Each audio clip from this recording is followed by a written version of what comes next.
Today I'm going to show you how to add and subtract decimals. The most important thing that you always want to remember when you're adding and subtracting decimals is that you have to line up the decimal points when you are doing your work. Let's take a look at an example here. And you'll notice that I've added a grid paper to my slide, and that's because if you're somebody who has a harder time maybe lining up your work, grid paper comes in really handy when you're doing decimals. So let's take a look at this example. We have 6.2 plus 1.9. Now the first thing that I like to do when I'm adding decimals up is I like to put the decimal points down first. So I know I have two numbers that I'm adding. So I'm putting a decimal here and a decimal here. And you'll notice that I'm using the line on my grid paper to line them up. Then I'm going to fill in my numbers where they go on the grid. So I have 6.2 and I have 1.9. I know I'm adding, I'm going to add my line underneath. Now in my answer, the decimal point is going to be in the same spot as when I'm adding. So think about it like if it was an elevator, it's just going straight down.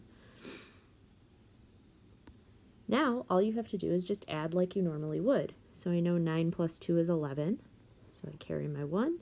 And then 6 plus 1 is 7, plus 1 more is 8. And then 8.1 is my answer. So I just add like I normally would.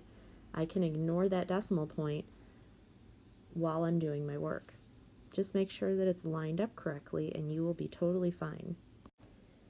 I do the exact same thing for subtraction, only I subtract. So again, let's look at the example of 7.2 minus 3.4. Again, I'm going to put my decimal points down first, then fill in my numbers around it, and then I just subtract like I normally would. Now pay careful attention. As with regular subtraction, you may need to regroup in order to find your answer. So that's what I'm doing here. 12 minus 4 is 8. I bring down my decimal point, and then 6 minus 3 is 3, and my answer is 3.8. What happens though if the two numbers that you're adding or subtracting don't have the same amount of digits? So let's look at this example. I have 3.75, which has 3 digits, and 1.2, which has 2 digits. So I'm going to do like I normally would. I'm going to put my decimal points down and line them up first. Then I'm going to fill in my numbers around it. So you'll notice I don't have a digit right here. And that's okay, because what I can do is I can just fill it in with a 0, because 1.2 is the exact same amount as 1.20. So by doing that, I have the same number of digits with both numbers, so now I just have to add like I normally would, and there is my answer. Now that gets pretty easy when it comes to addition. Let's take a look at an example where subtraction is involved. In this example, both of my numbers have 3 digits, but you can see when I line up the decimal points, I don't have the same number of digits in the same spot. And especially since this is a subtraction problem, I want to make sure that I have something to fill in this space up here. So I'm still going to add in a 0.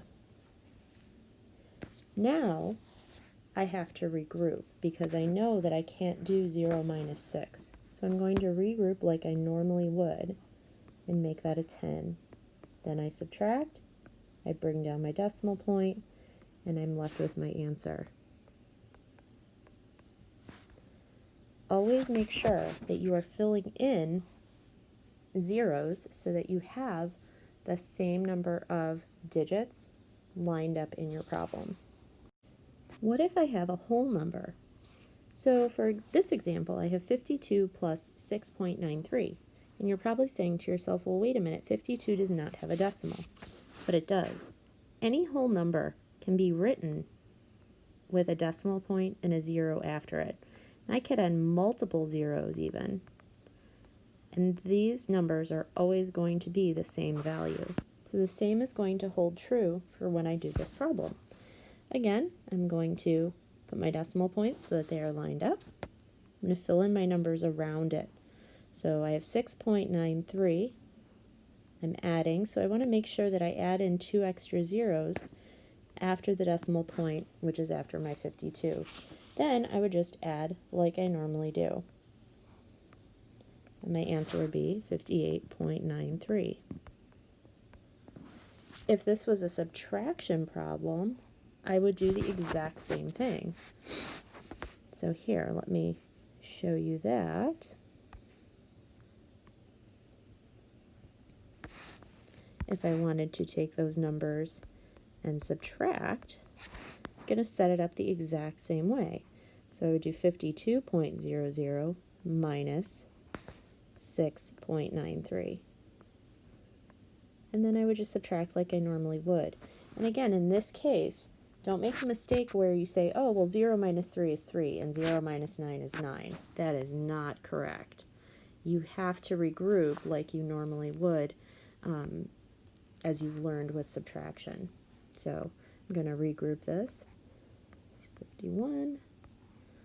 So I end up with 7, 0, and then 51 minus 6 is 45. And then in this case, my answer would be 45.07. And remember, if you're ever unsure about whether or not you have the correct answer, you can always do the opposite operation to check your work. So, for example, if I'm saying 52 minus 6.93 equals 45.07, the way I check that is by adding 45.07 plus 6.93. And if you've done it correctly, you should get 52. Okay, now that you have a better understanding of how to add and subtract decimals, you're going to move on to the next part of your agenda.